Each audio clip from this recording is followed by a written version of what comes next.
Shalom guys, welcome back to another episode here at Yashav Ministries with Casa de Israel Yarah. I thank you again for being here. I appreciate you. If you like the content that we're putting up in our channel, like, subscribe. Please share. If you have any questions, comments, concerns, please put them in the comment section down below. And we'll do our best to answer your comments and your questions. Also, if you have any youth that is interested in learning about God and the word of Elohim and its truth and its context and its foundations, right? We don't know everything. We're learning together. That's the purpose of our studies and these videos, is to little by little learn and grow in the word of Elohim, right? In the word of God, right? The Bible is an instrument to life, right? It is the guidance to men, right? Understood to be the manual of the Creator for us to live by. So we do our best to learn it and apply it. All right. So this week's Torah portion is Vayechi or Vayechi, right? And so Vayechi is the final Torah portion of the book of Genesis or Vayechi, right?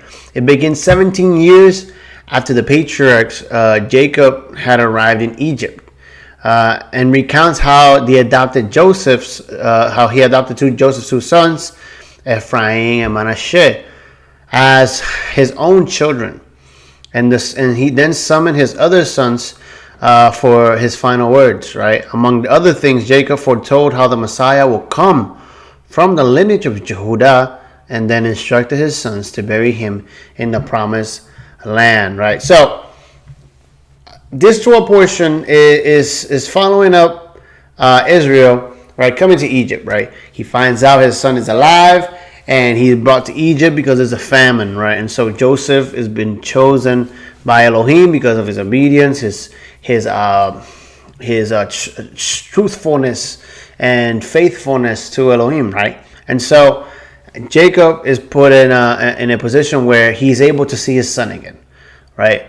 And so Joseph brings his father, his family, right? And he reveals himself to his brothers, right? Yehudah, right? Asks for forgiveness, gives himself for his brothers, right?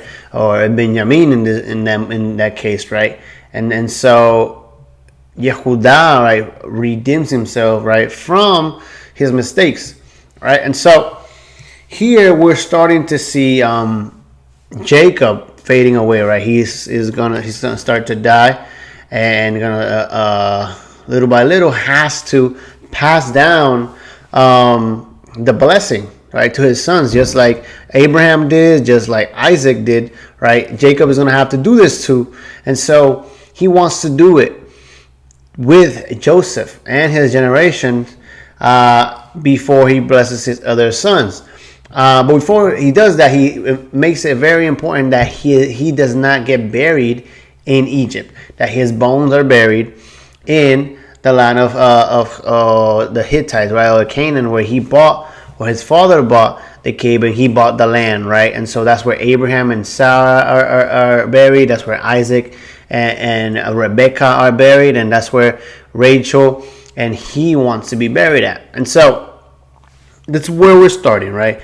It says that he lived, right, if I'm not mistaken, 147 years. And so he is asking Joseph to not let him be buried in Egypt, right? To promise him, right, that that's not going to happen. And so after that, we get into the Torah reading, which is chapter 48 of the book of. After that, we get to the reading of the Torah portion, right? Chapter 48. And it says, after this, Joseph was told, behold, your father is ill.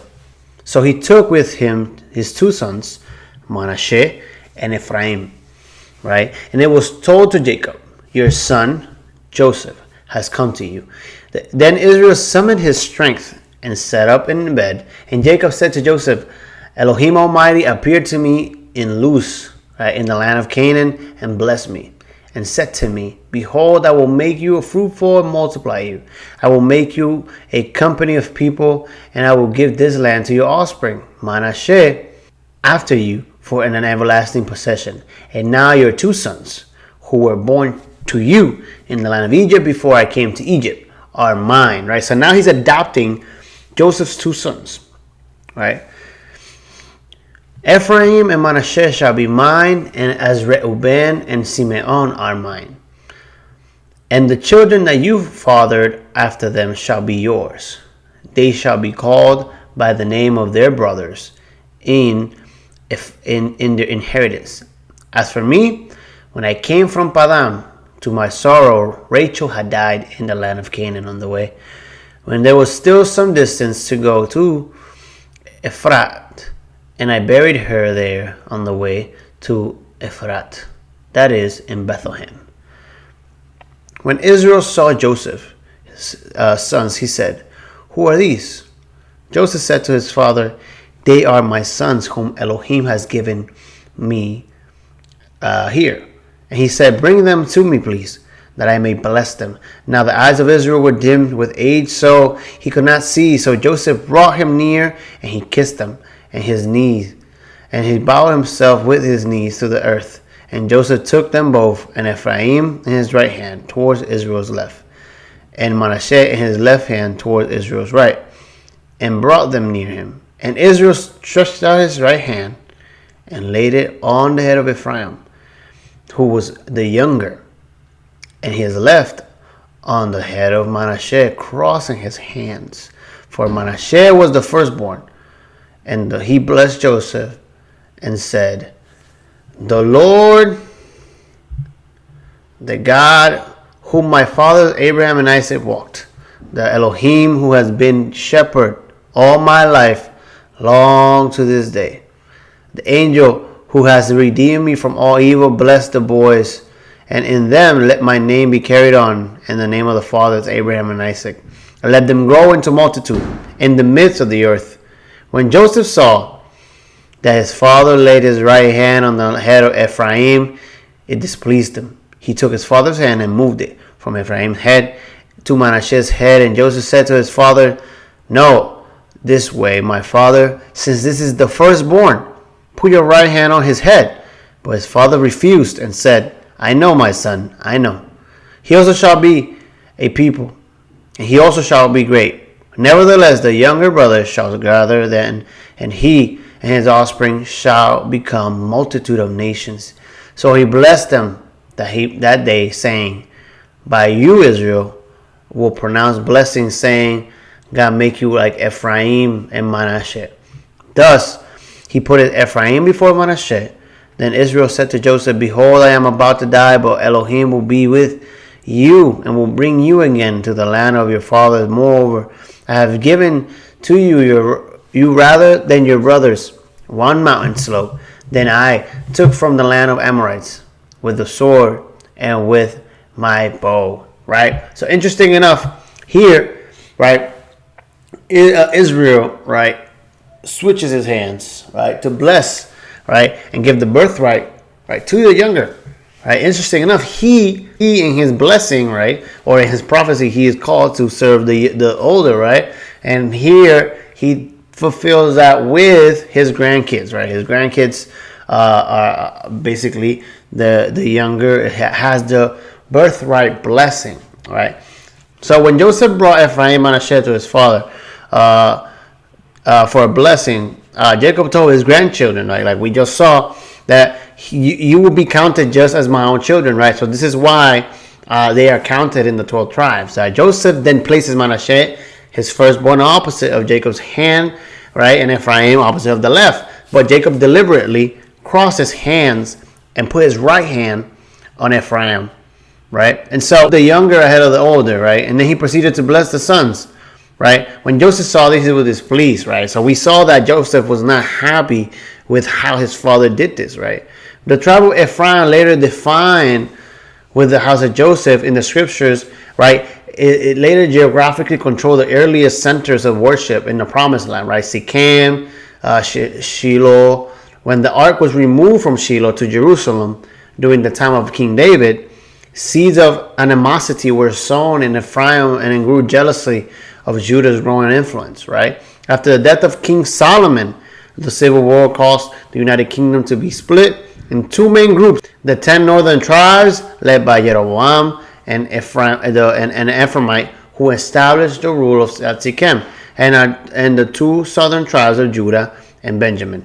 Right. So here, prophetically, Ephraim and Manasseh were blessed. Right. The younger was blessed before the older, and so it's very important because it's part of the blessing, and it's in the scripture how it describes what they will become, right? And very important, what's very important about this blessing is giving you a prophetic message of what they will become to be, right? And so, in a sense, Israel here is being prophetically, or being a prophet, giving word to who they will become and what will be of their generations, right? And so, we're going to focus on the two blessings that are given, right? One of the two main blessings, which is Judah and Joseph, right? Because we are still trying to get to know Joseph, right? Because remember, we have to understand why Elohim is with Joseph. And here, when Israel blesses Joseph, we understand the beauty of who Joseph is and what he did, right? But before we get to that, we will first read the blessing for Yehudah, right? So it says, "He called his son and said, gather yourselves together, and that I may tell you what shall happen to you in the days to come." Right? "Assemble and listen, O sons of Jacob. Listen to Israel, your father. Reuben, you are my firstborn, my might, my first fruits of my strength, preeminent in dignity and preeminent in power, unstable as water. You shall not have preeminence, because you went up to your father's bed, then you defiled it. You went up to my couch." Right? So here is to letting him know that Reuben basically dishonor his father, right? And so this is why he will not inherit what he should have inherited as the firstborn, right?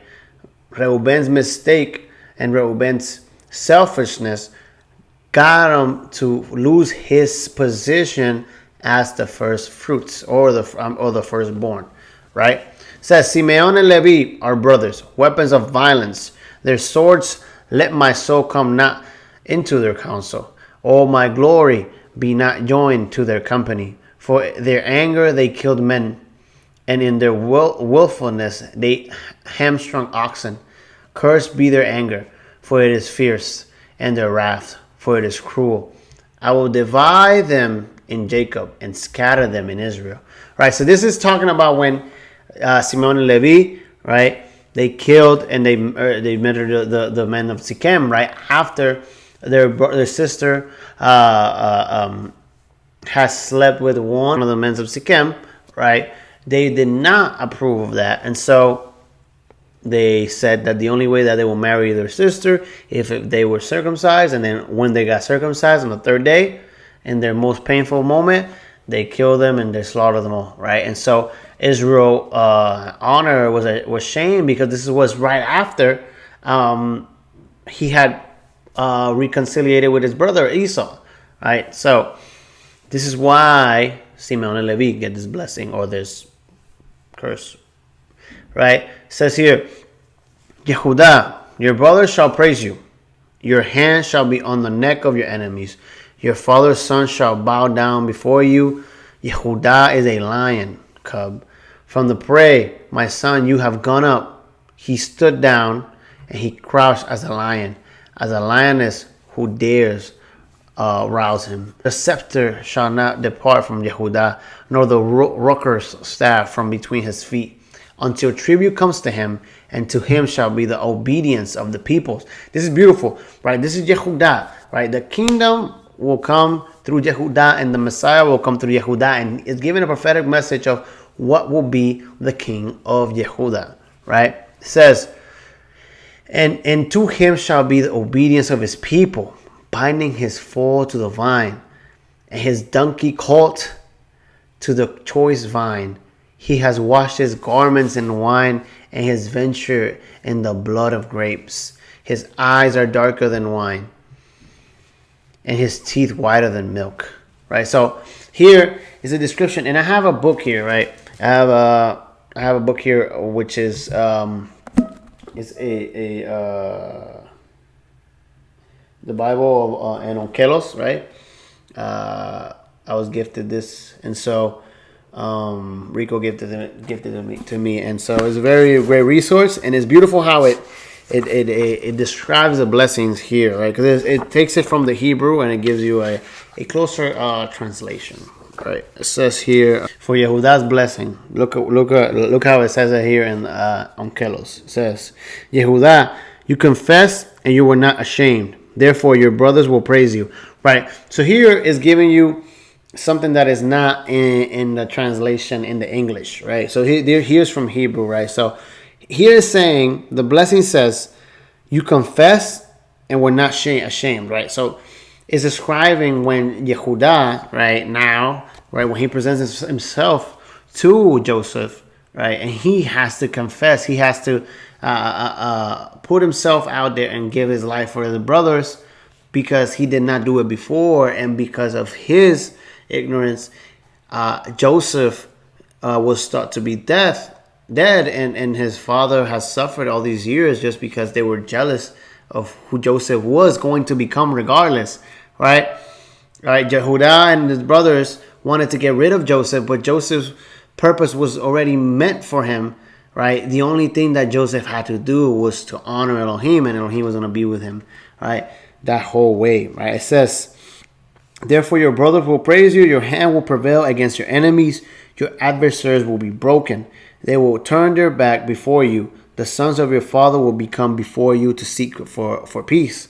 There will be dominion in the beginning and in the end. A king will be raised from the house of Judah, because from the sentence of death, my son, you withdrew yourself. That is beautiful, because it's very prophetic to Yeshua, right? Yeshua is from the tribe of Yehuda, and it says here, because from the sentence of death, my son, you withdrew yourself, right? He will rest and dwell in strength as a lion, and as a lioness, there's no kingdom that would excite him. A ruler will never depart from the house of Judah, nor a teacher from his children forever, until the Messiah comes. For the kingdom is his, and the nations will obey him. He will lead Israel around his cities. They will build his temple. The righteous will be around him and will carry out the law by studying with him. Let his remnant be of fine purple, and his outer garments be comprised of wool, crimson and multi-colors. His mountains will be red with his vineyards, and his vats will overflow with wine. His valleys will be white with grain and with flocks of sheep. Right. So this is the blessing for Yehuda, right? And it's very prophetic to Messiah, right? And it's beautiful because it gives you a glimpse to what Jesus, right, Yeshua, is called to be and has accomplished. Okay.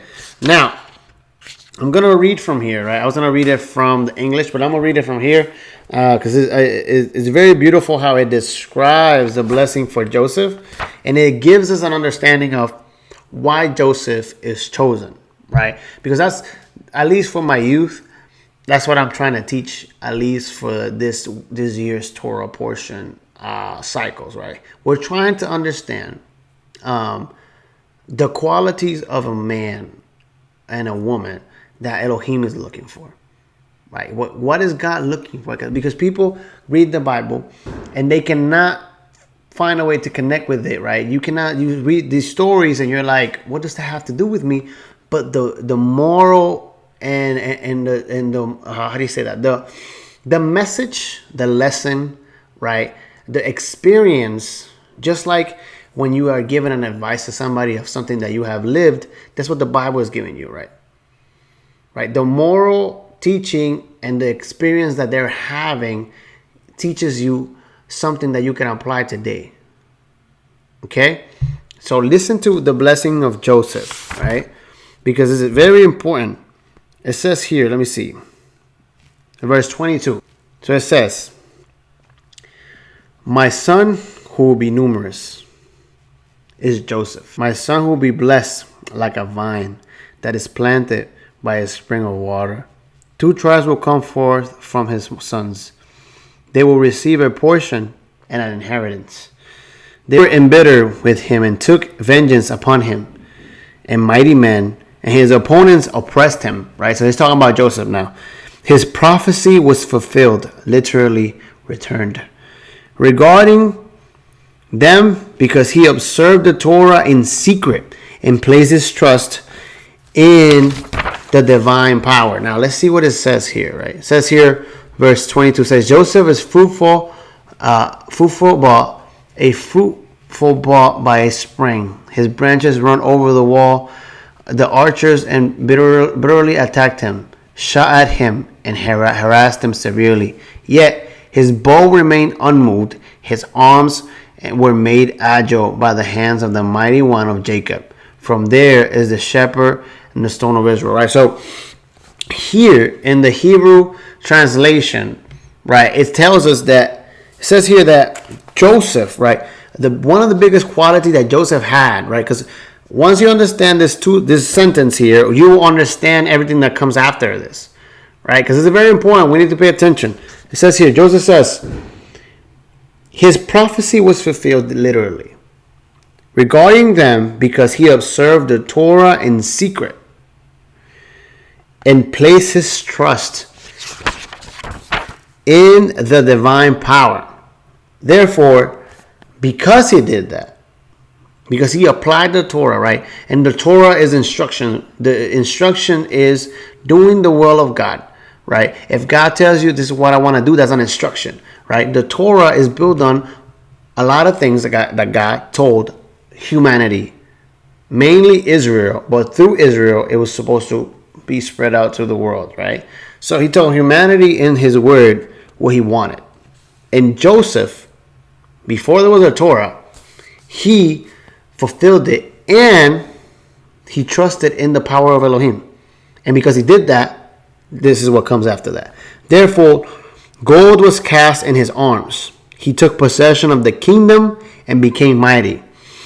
He was from before Elohim, the mighty one of Jacob, by whose memra, the word of wisdom, he sustains father and children and the seed of Israel. The word of wisdom, the memra of Elohim of your father shall support you, and the Almighty shall bless you with the blessings that descend from the dew, from the blessing that descend from the dew of heaven above, blessings that flow out of the depths of the earth below, and the blessings of your father and your mother. The blessing of your father will be added to the blessings with which my ancestors blessed me, the things that the great one of the world desired. All these will be upon the head of Joseph, and the man distinguished from his brothers,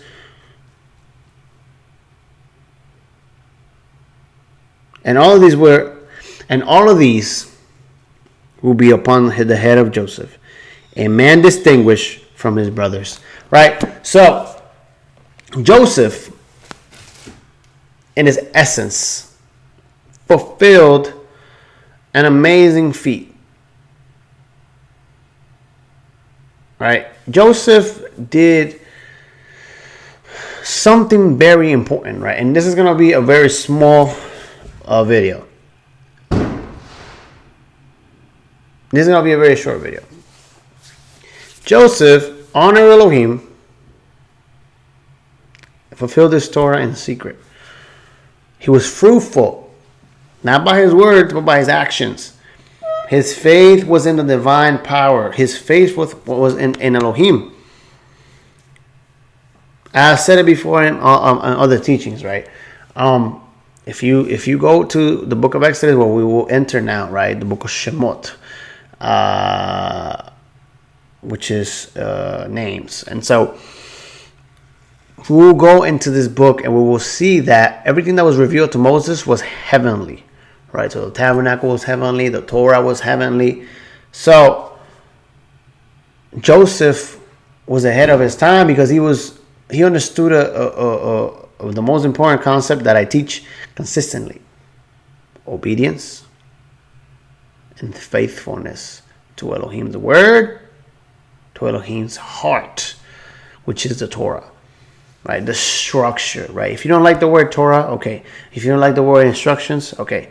The structure, the love, right? The Elohim, right? That's what Elohim wants. Following what Elohim wants.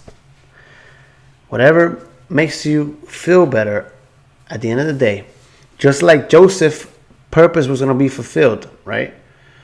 His brothers tried to take him out. But guess what? His purpose was fulfilled. Yeshua, his purpose was, they tried to take him out, but his purpose was fulfilled. Because they were honoring Elohim and they were willing to do whatever it took to honor him. And Elohim said, because you're willing to do what I want, because you're willing to fulfill my will, I will honor you in the eyes of men. But you will have to struggle sometimes, right? But if you stay faithful to me, I'll be with you every step of the way. Just like he was there for Joseph, just like he was there with Moses, just like he was there with Abraham, Isaac, Jacob, Yeshua, right? So if he was there with them, why wouldn't he be there with us? The only thing we have to understand is we have to honor Elohim in everything we do. And he'll be there for us. Okay? So, with that being said, have a great week. Shavua Tov. Shabbat Shalom. Study Elohim's heart. Trust me. God wants something from you. It's to follow his word, his Torah, and get to know him and his will at all times. Shalom.